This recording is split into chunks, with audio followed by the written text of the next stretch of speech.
DNA मित्रों, अब हम जिस खबर का विश्लेषण करने वाले हैं वो हिंदी शक्ति से जुड़ा हुआ है।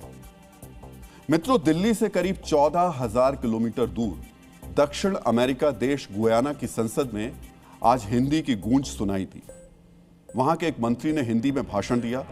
बजट सत्र के दौरान एक चुनौती के जवाब में गुयाना के कृषि मंत्री ने हिंदी में जवाब दिया। मित्रों, भारत में भी बजट सत्र चल रहा है। यहां पर चर्चा के दौरान कई सांसद अंग्रेजी में भाषण दे रहे थे, लेकिन जिस गुयाना की आधिकारिक भाषा अंग्रेजी है, वहां की संसद में हिंदी में भाषण हुआ। जाहिर तौर पर यह हिंदी के लिए गौरवशाली क्षण है।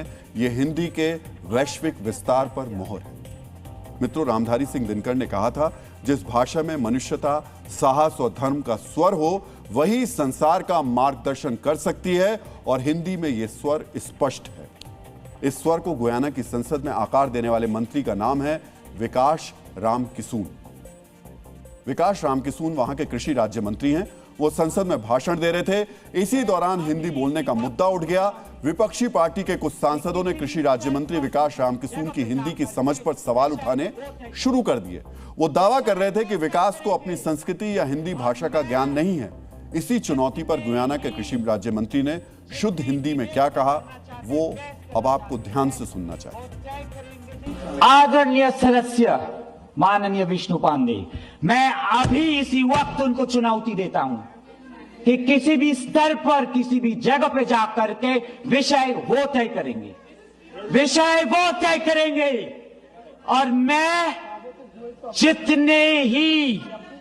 जितनी डिबेट में करना चाहते हैं, बहस करना चाहते हैं, वो तय करेंगे जी। और मैं जाकर के डिबेट करूंगा बिना कागज देख करके। विकास राम किसून की हिंदी और भरी संसद में हिंदी में उनका भाषण आपने सुना। उन्होंने अपने भाषण के छोटे हिस्से में काफी प्रभावशाली हिंदी का प्रयोग किया। मित्रों, विकास राम किसून भारतीय मूल के हैं, हालांकि उनका जन्म गुयाना में ही हुआ है। हम आपको विकास के बारे में बताएंगे, लेकिन उससे पहले हम आपको गुयाना के हिंदी कनेक्शन के बारे में संक्षिप्त जानकारी देना चाहेंगे। 19वीं और 20वीं शताब्दी की शुरुआत में ब्रिटिश शासकों ने यूपी और बिहार से कुछ लोगों को गुयाना लेकर गए थे। जो लोग गए उन्हें भारतीय गिरमिटिया कहा गया और उन्हें वहां गन्ना उपजाने का काम दिया गया। आज भी गुयाना की लगभग 43% आबादी भारतीय मूल की है।